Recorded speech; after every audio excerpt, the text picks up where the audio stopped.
Hey everybody, my name's Vox, and today I want to tell you about a game called Roche Fusion, or Roche Fusion. I'm thinking it's Roche Fusion. All you can shoot buffet. This is going to be a pseudo first impressions, but mostly a review video.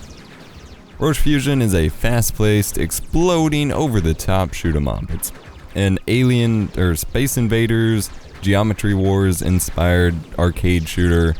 And I have to say, it is very, very addictive. I went through about, say, 5 of the indie games I've got sent recently that didn't work or just weren't something I was going to play. And then I came across this, not expecting a whole lot, and I was pleasantly surprised. I turned it on and kind of didn't stop playing for about half an hour before I realized what had happened. So, there's that. I'm a huge fan of the Space Invaders, the Geometry Wars, those kind of games. I've played the heck out of Beat Hazard on Steam before my entire progress was deleted for some reason.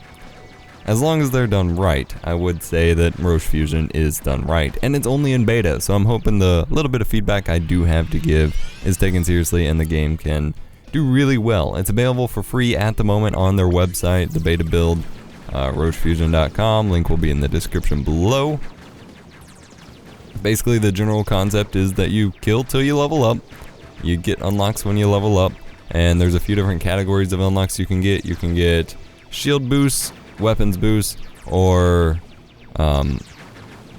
basically like AI buddies that tag alongside you, or triggerable events, which are basically bombs, lasers, extra explosions that are on cooldowns, and those are.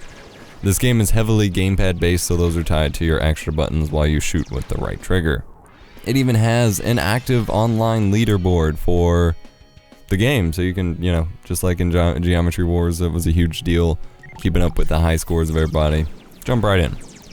Heading to the gameplay side, the game is very smooth and very unforgiving.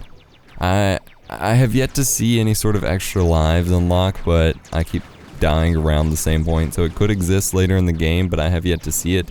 So it's very, very unforgiving in that every little mistake can cost you a lot, because once you die once, at least in my experience, it's just kind of like, oh shit, I shouldn't have let that happen, and things can scale downhill pretty quickly.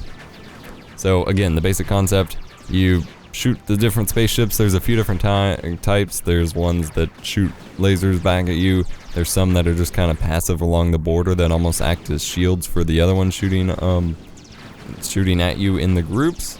There's some that just move down straight at you and you gotta keep from getting crushed by them and kill them.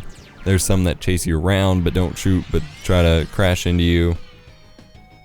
And then there's big bosses, and the first boss you face is basically a regenerating game of Snake. So it punishes you the longer it goes on, and the more of its basically little minions you kill, it actually punishes you more because it keeps regaining health and getting longer, so you're just playing a giant game of Snake while trying to kill it. I will say that boss is incredibly infuriating to fight if you haven't gotten the option for an unlock that shoots, like cluster missiles or the tri-laser beam or something like that, one of those kind of options. Which is very, very possible because the unlocks, basically the entire game has a very procedural nature to it.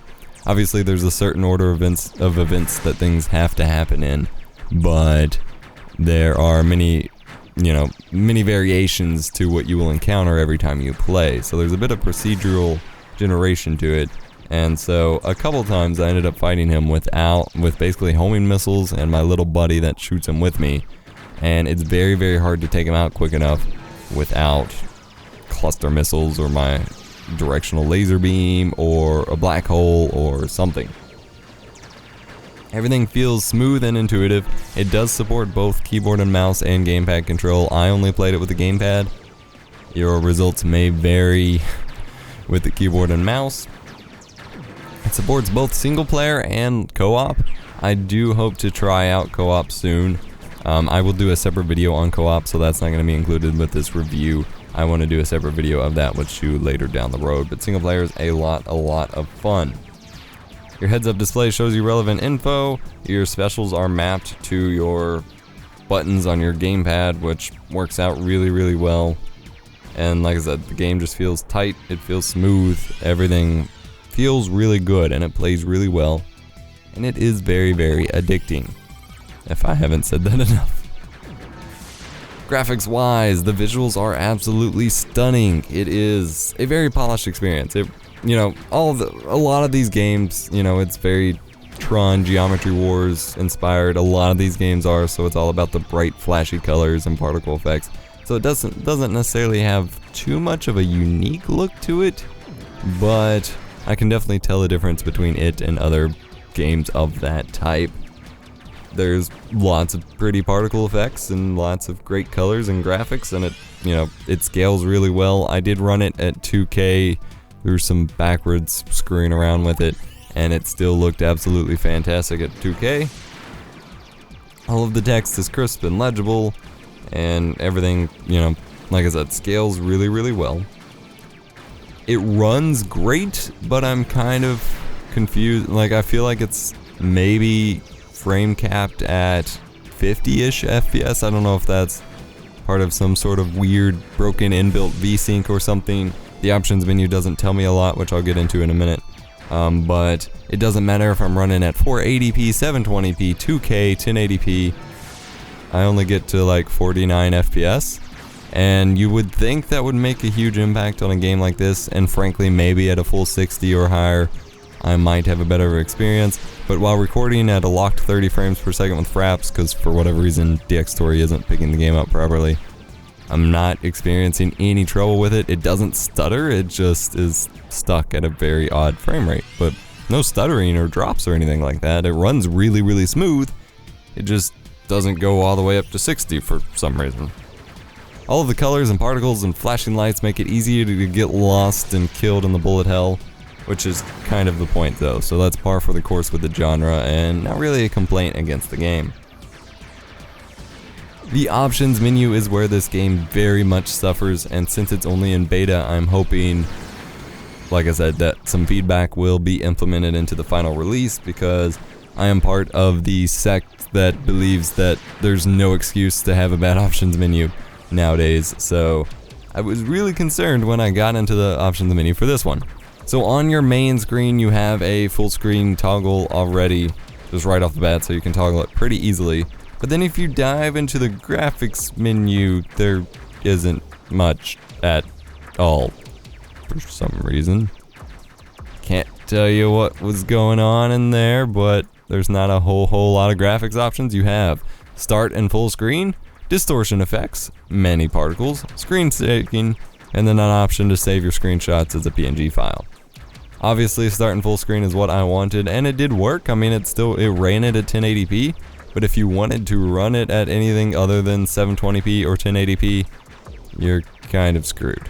And there's no options for, customizing actual graphics options like anti-aliasing or the lighting effects or anything like that. You just have quick toggles, and to me that's really, really frustrating. Like I said, I was able to run it at 2K by running my desktop at 2K, which isn't ever ideal in the way you do this, and so that was very much disappointing. The audio sliders are okay.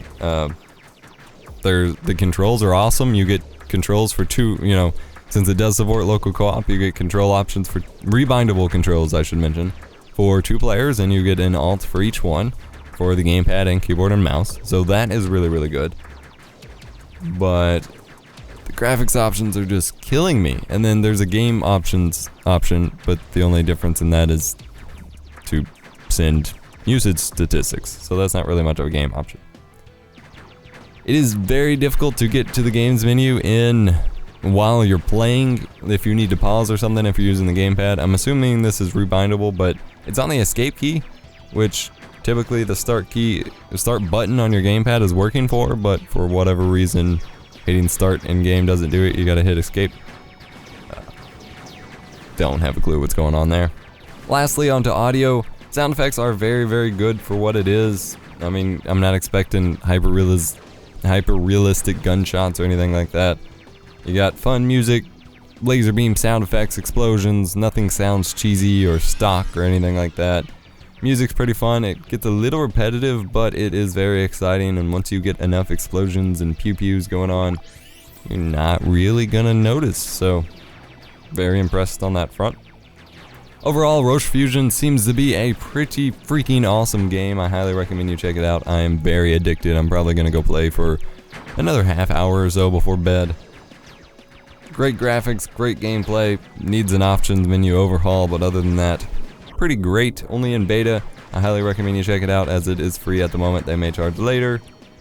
And yeah, let's go pew pew pew. Hope you enjoyed the video, guys. As always, thank you very much for watching. My name is VinnyApplesVox, and the full link to my written review will be in the description below, and I will see you next time. Bye-bye. See, in my view, YouTube networks, for a very long time, have not been doing the things that I think that they should.